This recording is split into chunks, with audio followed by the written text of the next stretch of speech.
Well, today is August the 7th, I believe. This is probably going to be one of the last videos I make, at least with the martins this year. I have 3 late nests, and what I've learned over the years is that martins will come back to roost every night as long as there's still somebody nesting in the houses. So it's about, I don't know what it is, I think it's about maybe 7:30, and they're starting to come in. Now the numbers are dwindling. I think there's only about 100. Now I can't say this was the best season I had. I had the most number of pairs, but I also had the most number of nest failures I ever had. And the average number of young seemed to be about 3. I have very few 5s, very few 6s. Opposed to last year where the 6s were out of control.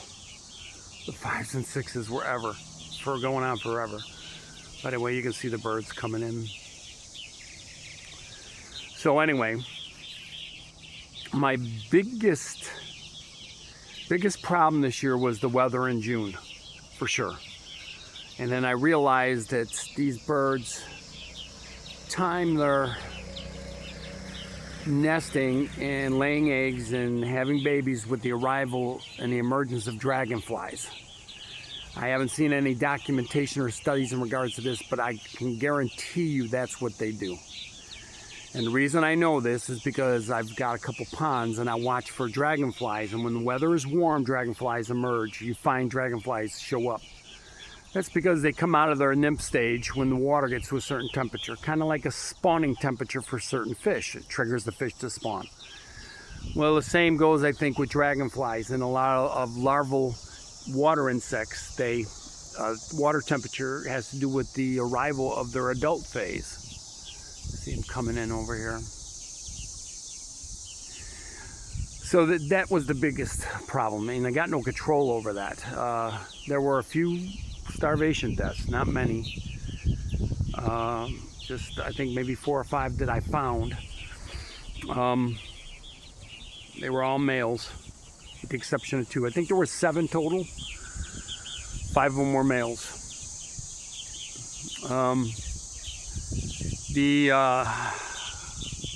Trying to think what the next biggest problem was. The next biggest problem was when the weather finally warmed up. There were large gangs of unmated young males who went on an infanticide kick.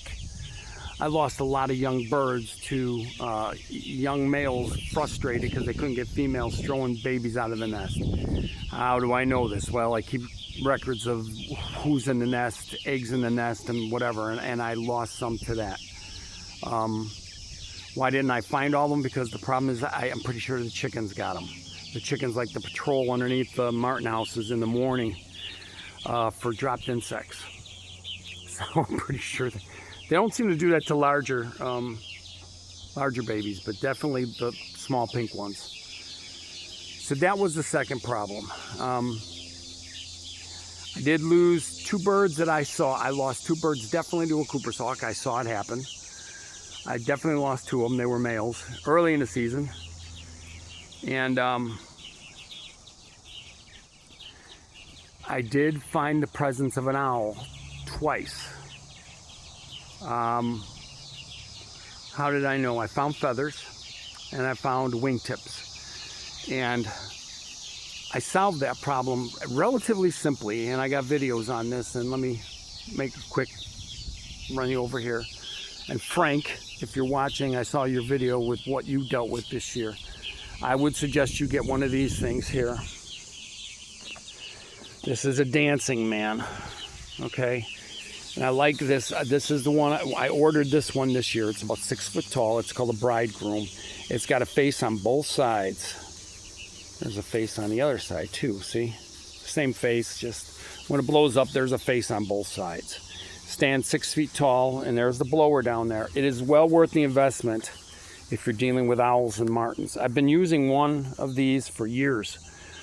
with good success. The trick to it is to, and I've said this in other videos, you got to move it every night. You can't keep it in the same spot. Don't turn it on at the same time every night. If you go to bed early, turn it on early. If you go to bed late, turn it on late. Here they're all coming in. I love this part. I haven't been around to watch this much lately. But anyway, in order for that dancing man to work, you got to move it around, and you can't use it every night. Now, I know that sounds crazy, but you kind of have to calculate when you're going to use it. Now, I have been using it every night lately, because I've noticed is when the babies get to a certain size, the owls really want to show up. But what happened was about 10 days ago, I woke up in the middle of the night, go to the bathroom. It was like 3 o'clock in the morning. And I looked out the bathroom window, and I lifted the window up, and I heard something lift off of that house there. I heard is dead quiet, and I heard this thump, and you can hear the those perches on there shake, and I saw a shape fly off the house towards the field in the back there. And I realized there was an owl sitting up on the corner, and I didn't see it from the window because he was on the back corner of the house. And I realized, oh, this has got to end. So now there's martins up there. They only start to sit up there at the end of the season. It's kind of funny. So anyway, I realized an owl was coming here. And then last night, before I went to bed, I was out checking that little horse tank there. It's a pond. And I was in there looking at some fish, looking for some spawn actually. And I heard martins moving around, and he scored here. And I said, oh geez. So I just plugged the dancing man in, moved it around. It's well worth the investment. The socks are inexpensive. It's the blower that costs money.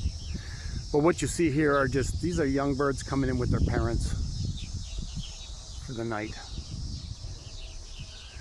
And that is pretty much done. That dancing man has really helped me deal with owls over the years.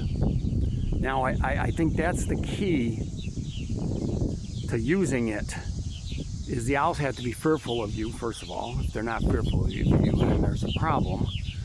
I had one owl one year who I could walk out in the yard and he wouldn't move. And that was in the winter. And owls are ferocious, opportunistic predators. Don't underestimate what they can take. They take cats and small dogs, and they grab possums, and they even eat skunks. And I know that they are regular visitors to my yard because there's rabbits. They hunt in the field back here, and there's rabbits around. And they get up on a high they like to get on this. They like to get up on top of that thing. Sit up there. I've had them sitting up here. Had them sitting up on top of that bluebird house up there too. So it's nothing new. Anyway, I hope this helps somebody. And Frank, I know you're going to watch this. And since you turn your comments off on your videos, this is the only way I can reach you. I would really seriously invest in one of those things. That particular dancing man I got from a company called Best Signs. Best Signs. I have one that looks like a scarecrow, and I have another bridegroom, but that one I really like the best because it's got a face on both sides. So when they wear out, you just get another one, and when the martins are gone, I'll just fold it up, put it away, and I don't bring it out right away in the next season. I wait until I get a lot of birds. I'll wait until there's a lot more birds here in the spring as they're coming in. And like I said, I check the bottom of the martin houses every night looking for feathers, and that's what you kind of have to do. I'll give you an example. Here, that's just one of the chickens. And it's probably a rooster, just mounting a hen. And I did have a Cooper's hawk come through here today that was pretty tenacious, but he was chasing pigeons. So anyway, I love to see them return. And then I love to see them. I hate them to leave, but I love to see them to leave because I feel my babysitting time is over. And if you look up on this very top, right up there up on the top, I had a baby launch out of there the other day, just laying here on the ground, and he had to go back in. So, and I found one dead one next to the tire over there the other day, and it was a young bird. And I found one out in the field there, and I felt them, and it was very skinny. And some of them just don't make it for whatever reason. You know, they don't have enough strength to fly. They can't feed themselves, and the parents let them go. It's just the way it is.